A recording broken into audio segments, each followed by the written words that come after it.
Hi there, this is Linda from Let's Talk Prepping, and I wanted to give you some prepping items today that most of the prepper channels don't usually mention. And these are things that you really could use and probably need. Make sure, though, that you have your food supply and your water storage all set before you buy other items. But these items might come in very handy if the grid goes down or we have supply chain shortages, etc. The first one I want to mention is snowshoes. If the grid goes down and the roads aren't clear and we can't clear our driveway, snowshoes might come in handy. The other thing that you might need would be ice cleats. Ice cleats might also come in handy. If you can't plow your driveway or your walkway and the snow melts and then refreezes, you're going to have layers of ice.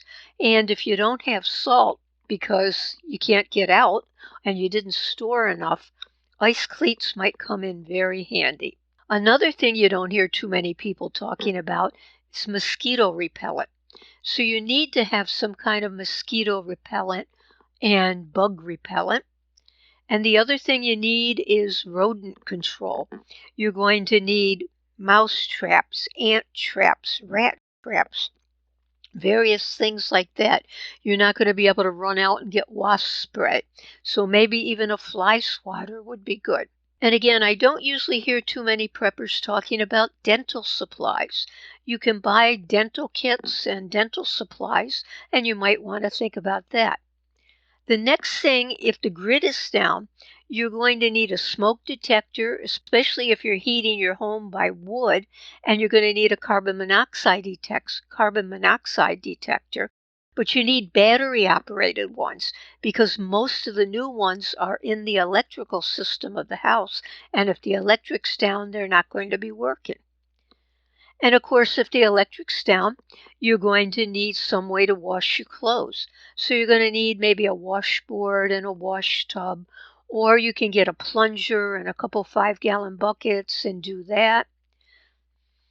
And don't forget to get sewing supplies. You're going to need all kinds of sewing supplies, needles and thread and scissors.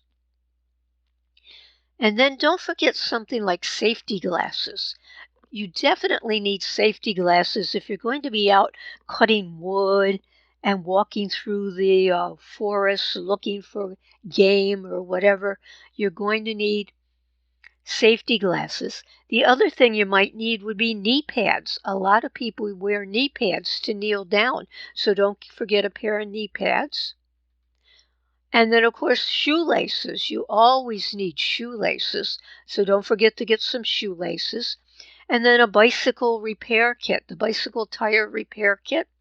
You can repair the tube with it. You might need to buy that flat tire in a can. That's a possibility. That would be another thing. Velcro would be something else you might look into. And I was wondering how a flare gun would work, because a flare gun, if you shoot it at a group of people coming at you, is that going to scare them enough? And can you do it without starting a fire? Because you don't want to start your whole house, your whole property on fire. But I might look into a flare gun and just see what's available. So that's it for now. Thank you very much for watching. Please subscribe, like the channel, like the video, comment. Let us know if you have anything else that other preppers aren't really mentioning and you think that maybe we could use. Thanks again for watching.